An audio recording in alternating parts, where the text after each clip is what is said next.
This is WENY News.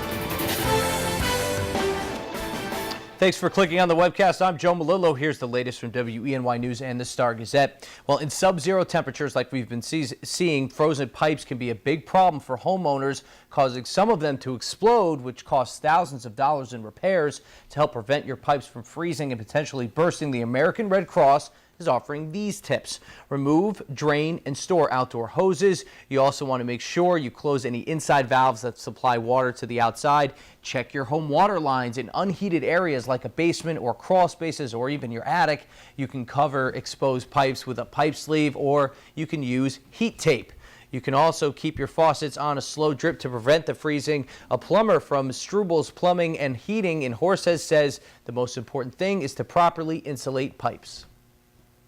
The plumbing could be running with electrical or near electrical, like outlets and whatnot. I was on one today that water was spraying right up outside of a wall all over an outlet, and it was an outside water spigot that had frozen, 4 inches into the subfloor. And it's important that if you do have a frozen pipe that bursts, to call a professional to fix it, as there can be potential hazards like the risk of electric shock. And the city of Ithaca is in a local state of emergency this morning. Mayor Savante Myrick issued the emergency Tuesday night following the flooding caused by the ice jam in Cascadilla Creek on Monday. Our reporter Tanja Reiki was out there on Monday as crews were working to break the massive ice chunks. Crews were able to clear it Monday night, but when she went back yesterday, the flooded roads had turned to ice. Day Street was cleared Tuesday morning. However, additional jams caused flooding on the 1st Street, Monroe Street, Madison Street, and Hancock Street. Some families are still facing consequences. As you can see, my backyard, it's pure ice right now. When it gets warm, it's going to melt. And then there's nowhere for it to go except in our basements again. It's very cold out, and we're still going to be working on the Cascadilla Creek further south of here. And we're making preparations for Fall Creek as well. We had some overflow from the icing last night, and we have another machine working that area. Now, the circus truck you see there has been giving away some free meals to those impacted. They'll continue today. The 100 block and 300 block of 1st Street is closed, but 400 block of Adams Street, 100 and 200 blocks of Madison Street, and the 200 blocks and 600 blocks of Willow Avenue are open. And Governor Cuomo will issue his State of the State address this afternoon. He's expected to cover some serious controversial subjects. It's scheduled for 1:30 at Empire State Plaza Convention Center in Albany. As we've been reporting, big topics include legalization of medical marijuana, property tax relief, and boosting upstate economy through tax-free zones. This is an important address for the governor. It's in his election year. It's his 4th address, and you can watch it live, governor.ny.gov. All right, now here's Craig Flint with your forecast. Craig. Hey there, Joe. Good morning to you. Good morning, everyone. As we take a look at the weather story, what we can expect as we head down the road, we still have that wind chill advisory. That will expire at 10. There's a wind chill warning that's in effect for Potter, Tioga County, PA.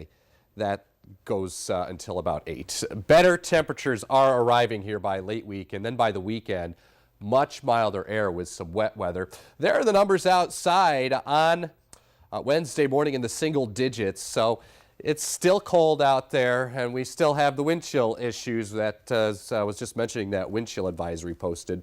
Still sub-zero wind chills, but they will start to get better as we have high pressure that will slide to the east, and that will promote more of a south-southwesterly flow of air, which will help to rebound our numbers. So that's good news. As we take a look at the future track through the course of the day today, we've got a mixture of sunshine and clouds in store for you. Temperatures topping out in the teens. Certainly better than the 5-degree temperature we had yesterday. By the way, a record minimum high, the lowest high temperature we've seen in quite a while.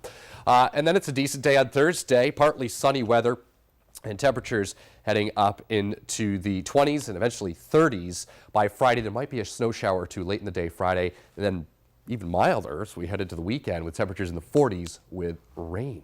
If you can believe that or not. That's reflected right there in the 7-day forecast. As that moderation trend arrives here, we can say goodbye to the core of the coldest air for a while, but again, it does turn a bit unsettled with the mild air as we head into the weekend, Joey.